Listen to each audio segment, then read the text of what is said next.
Welcome student on a new lecture of current electricity. Today's lecture number 3.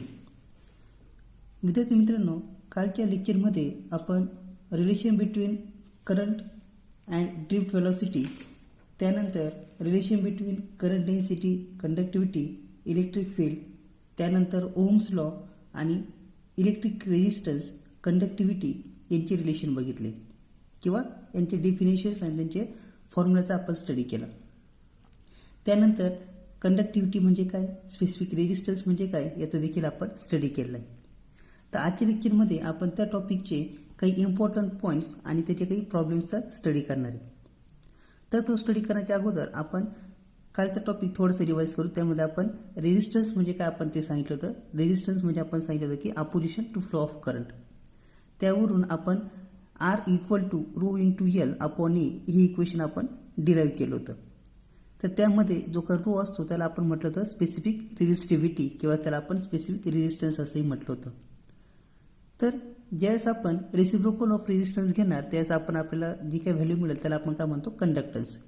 तसंच ज्यावेळेस आपण reciprocal of resistivity लिहितो त्याला आपण काय म्हटलंय, कंडक्टिव्हिटी. मग आता तेच इक्वेशनचं यूज करून आपण काही फॉर्म्युलेज आज स्टडी करणार आहे. तर त्या अगोदर छोटेसे काही रेजिस्टन्सच्या बाबतीत काही महत्त्वाचे पॉईंट्स आहे की तुम्हाला प्रॉब्लेम सॉल्विंगसाठी खूप इम्पॉर्टंट असणार आहे. तर त्यामध्ये बघा, सगळ्यात पहिला पॉईंट आहे, if two wires are made of different material then ratio of their resistance is. बघा, समजा आपण दोन वायर कन्सिडर केल्या आणि ह्या दोन वायरचं जर का त्यांचं जे काय मटेरियल हे समजा मटेरियल जर का डिफरंट असेल तर त्यांचा रेजिस्टन्सचा रेशो काय असतो बघा, R1 अपॉन R2. तर आपल्याकडे फॉर्म्युला होता रेजिस्टन्ससाठी R is equals to rho into L upon a. हा आपण फॉर्म्युला स्टडी केला आहे. म्हणजे दोघांचा रेशो घेतला तर rho 1 upon rho 2 into L1 upon L2 into A2 upon A1. म्हणजे त्याचा अर्थ काय असेल बघा, rho 1 upon rho 2 into L1 upon L2 into R2 upon R1 square. म्हणजे आपण इरेची व्हॅल्यू जी असते पाय आर स्क्वेअर त्या ठिकाणी काय केली, ती सबस्टिट्यूट केली. त्याच्यावरून पाय पाय कॅन्सल झाला म्हणजे R2 अपॉन R1चा स्क्वेअर असं आपण लिहू शकतो. त्यानंतर if two wires are made of same material with different masses and different length. समजा दोन वायर आहे, यांचं जे काही मटेरियल सेम असेल आणि त्यांचे मासेस जर का डिफरंट असतील तर त्या सिच्युएशनमध्ये आपल्याला फॉर्म्युला मिळेल R1 upon R2 equal to L1 upon L2 bracket square into M2 upon M1.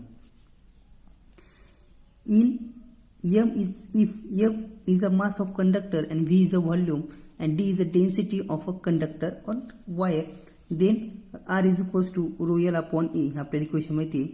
मग आता ह्याच इक्वेशनला समजा आपण multiply and divide by L केलं तर इक्वेशन आपल्याला मिळेल बघा, R equal to rho into L square upon A into L. त्याच्यात ए इंटू एल म्हणजे एरिया इंटू लेंथ आपण ज्यास लिहितो त्यास आपण त्याला व्हॉल्यूम रिप्रेझेंट करत असतो. ठीक आहे, म्हणजे आपली इक्वेशन मिळेल rho into L square upon V. म्हणजेच आपली इक्वेशन मिळेल rho into L square D upon M. आणि आपल्याला माहिती डेन्सिटी इक्वल आपण काय लिहित असतो, मास अपॉन व्हॉल्यूम. म्हणजेच विद्यार्थी मित्रांनो, ज्यावेळेस तुम्हाला मास दिलेला असेल, एखाद्या कंडक्टरचं व्हॉल्यूम दिलं असेल आणि डेन्सिटी दिली असेल तर त्याच रेजिस्टन्सचा फॉर्म्युला होईल rho into L square into d upon m. त्यानंतर next, if two wires are made of same material but different dimension. म्हणजे समजा तुम्हाला दोन वायर दिलेले आहे त्यांचं मटेरियल सेम आहे. सपोज आपण एक्झाम्पल घेऊ, समजा एक वायर आहे, इचे डायमेन्शन्स आपल्याला दिलेले काहीतरी, आणि दुसरी एक वायर आहे ती समजा तुमची तिची लेंथ वेगळी असेल पण मटेरियल सेम आहे, डायमेन्शन वेगळे. तर त्या सिच्युएशनमध्ये L1 upon L2 equal to A2 upon A1 that is L1 upon L2 into R2 upon R1चा ब्रॅकेट स्क्वेअर. त्यानंतर if wire of resistance is R1 is stretch. बघा, समजा एक इनिशियल वायर आहे, तिला आपण काय केलं, स्ट्रेच केलं. तिची इनिशियल लेंथ आहे समजा L1, आफ्टर स्ट्रेचिंग तिची लेंथ झाली L2. तर त्या सिच्युएशनमध्ये त्याचा रेजिस्टन्स किती असेल असा क्वेश्चन जर का विचारला तर त्याच आपण लिहितो R1 upon R2 equal to L1 upon L2 bracket square. आणि जर का व्हॉल्यूम कॉन्स्टंट असेल तर आपल्याला फॉर्म्युला लिहिते.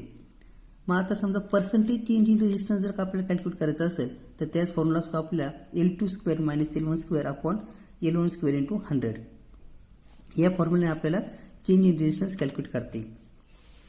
त्यानंतर नेक्स्ट आहे, if wire is stretched from initial radius of cross section R1 to final radius R2, then its resistance R2 is.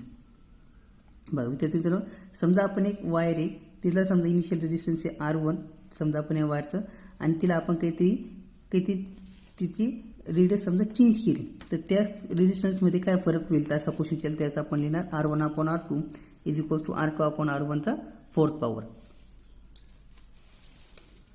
Next is if wire of resistance R is stretched such that its final length is n times the initial length, then new resistance is n square R. बघा तुम्ही question कसं विचारला त्याच्यात हा point की समजा initially तुम्हाला resistance समजा दिलेला आहे काहीतरी R आणि नंतर सांगितलं की फायनल रेजिस्टन्स त्याचा समजा 3 टाइम्स होत असेल तर त्या सिच्युएशनमध्ये न्यू रेजिस्टन्स किती असेल n स्क्वेअर R म्हणजे 3 स्क्वेअर ऑफ R म्हणजे किती असेल तो 9R. आणि जर का पर्सेंटेज चेंज विचारला तर फॉर्म्युला काय असेल n स्क्वेअर मायनस 1 इंटू 100 म्हणजे तो तुमचा रेजिस्टन्स तेवढा टाइम्स काय होईल पर्सेंटेजमध्ये आपल्याला कॅल्क्युलेट करता येईल. Next is if wire of resistance R is stretched such that its radius of cross section reduces to 1/n, the new resistance become n raised to 4 of R. Question मध्ये असं विचारलंय की समजा तुम्हाला रेजिस्टन्स दिलेला आहे आणि ती त्यावेळेस वायर आपण काय केली स्ट्रेच केली तर त्याचा जे काही रेडियस ऑफ क्रॉस सेक्शन आहे हा समजा आपण 1/n टाइम जर कमी केला तर त्याच रेजिस्टन्स किती असेल n raised to 4 of R. If area is reduces to 1/n then the new resistance becomes n square R. समजा आपण एरिया जर का 1/n टाइम जर का कमी केला त्याचा नवीन रेजिस्टन्स किती असेल n स्क्वेअर R असेल.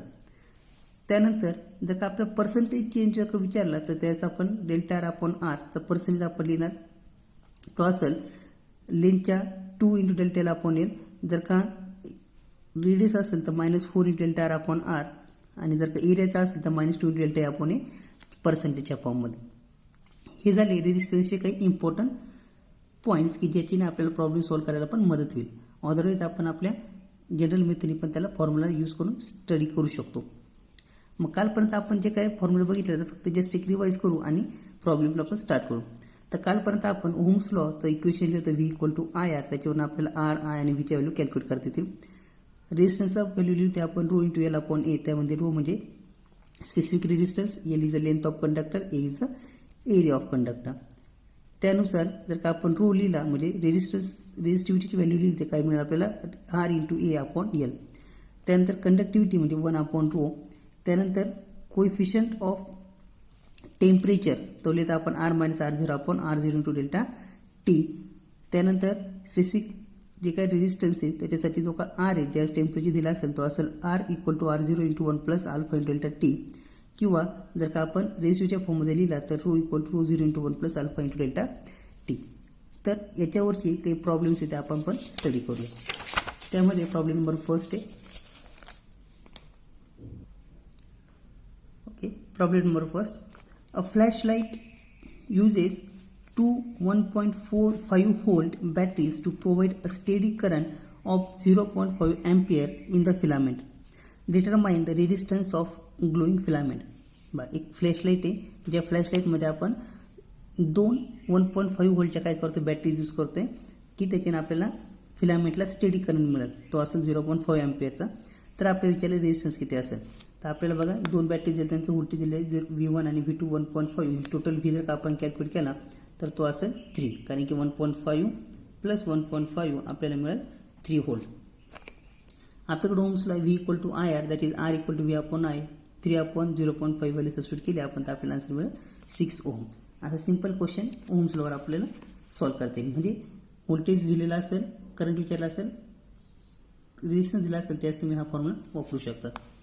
त्यानंतर सेकंड एक्झाम्पल आहे calculate the resistance per metre at room temperature of constant wire of diameter 1.25 millimetre. The resistivity is 5 × 10⁻⁷ ohm metre. आपल्याला रेजिस्टन्स पर मीटर विचारलेला आहे.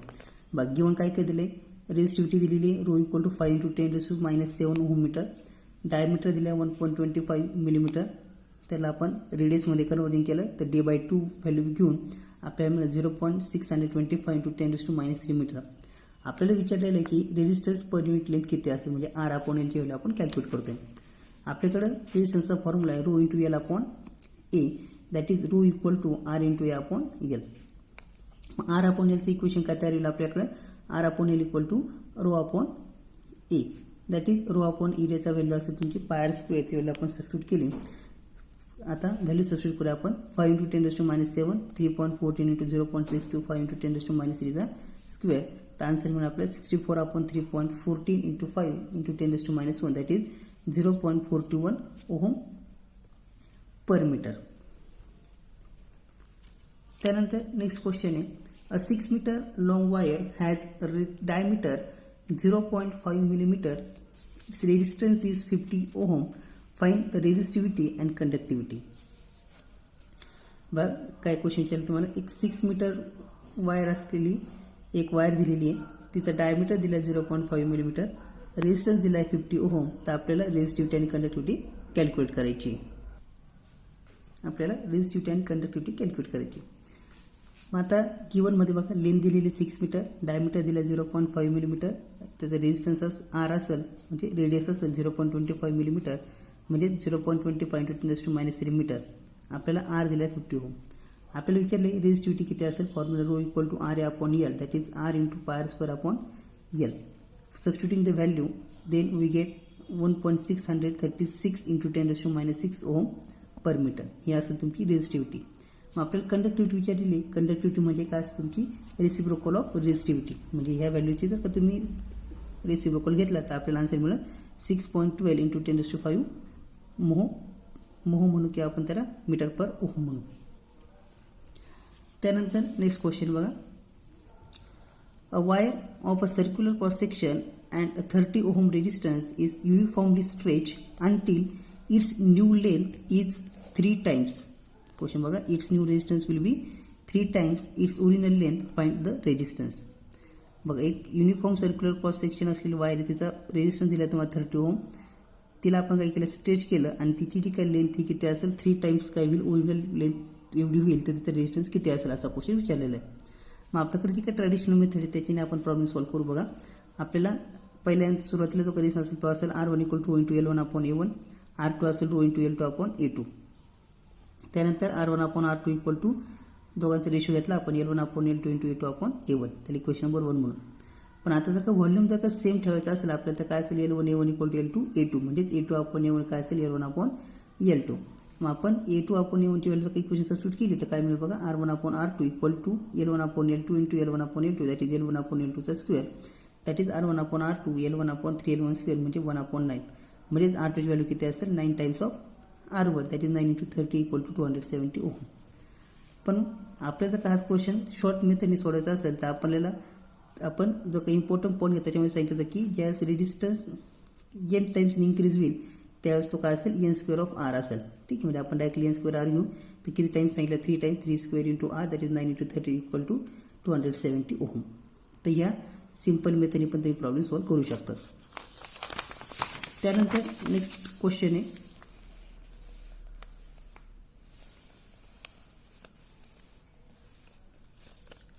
a piece of platinum wire has a resistance of 2.5 ohm at 0 degree Celsius.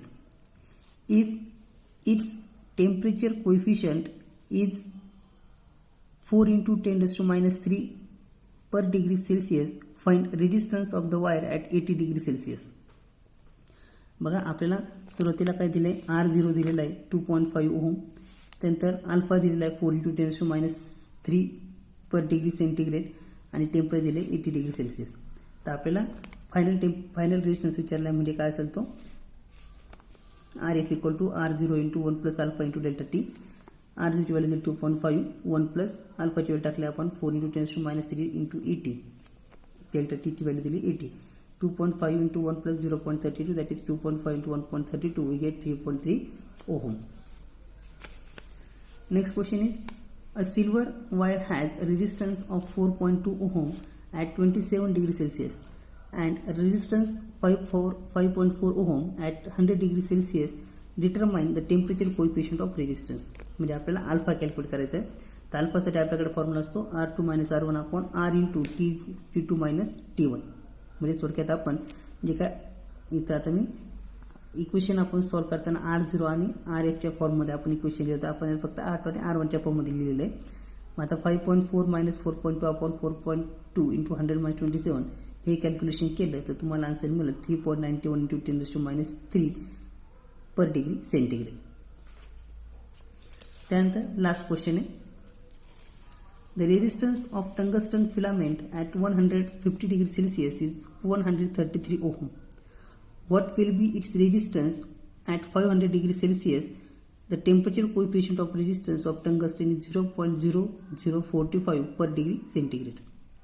Question बघा, काय केलं आपलं tungsten filament दिलं आहे, त्याचं 150 डिग्री सेल्सिअसला रेजिस्टन्स दिला 133 ओहम.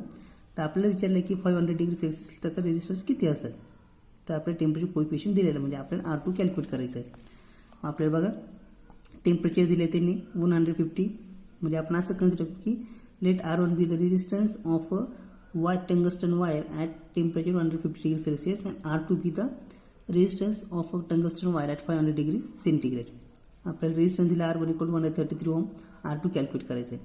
आपल्याकडे फॉर्म्युला आहे R equal to R0 into 1 plus alpha delta T, म्हणजेच R1 equal to R0 into 1 plus alpha into delta T दिला आहे तुम्हाला 150, म्हणजेच 133 equal to R0 into 1 plus 0.045 into 150. अल्फाची व्हॅल्यू सबस्टिट्यूट करूया आपण. त्यानंतर त्याला इक्वेशन बनवून मग आता सेकंड आहे R2. मग R2 काय लिहिलं आपण R0 into 1 plus alpha delta T. R2 काय मिळाल R0 into 1 plus 0.045 into 500, equation number 2.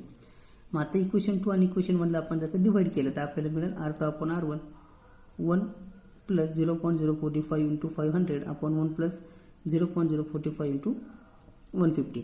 हा प्रॉब्लेम सॉल्व केला तर आपल्याला 3.25 अपॉन 1.675. मग आपल्याला R2 विचारलेला, R1 इकडे जाऊन मल्टिप्लाय करूया आपण, म्हणजे 3.25 upon 1.675 into 133 we get 258 ohm. तर अशा प्रकारे आपण जो काही रेजिस्टन्स जो काही करेल आपल्याला कॅल्क्युलेट करते. सिमिलर का आपलं टेम्परेचर विचारलं त्याप्रमाणे टेम्परेचर आपल्याला कॅल्क्युलेट करते. तर तुमच्यासाठी 2 प्रॉब्लेम होमवर्कला आहे, ते होमवर्क सॉल्व करून मला ते सेंड करायचे. त्यामध्ये फर्स्ट आहे बघा, a conductor has resistance of 15 ohm at 10 degree Celsius and 18 ohm at 400 degree Celsius. Find the temperature coefficient of resistance of the material. तुम्हाला अल्फा कॅल्क्युलेट करायचं याच्यात. आणि सेकंड विचारला आहे, masses of 3 pieces of wire made up of same metal are in the ratio of 1:3:5 and length are in the 5:3:1. The ratio of resistance R. म्हणजे आपल्याला R1:2, R2:2, R3 calculate करायचं आहे आणि त्याचा आन्सर मला WhatsApp करायचं.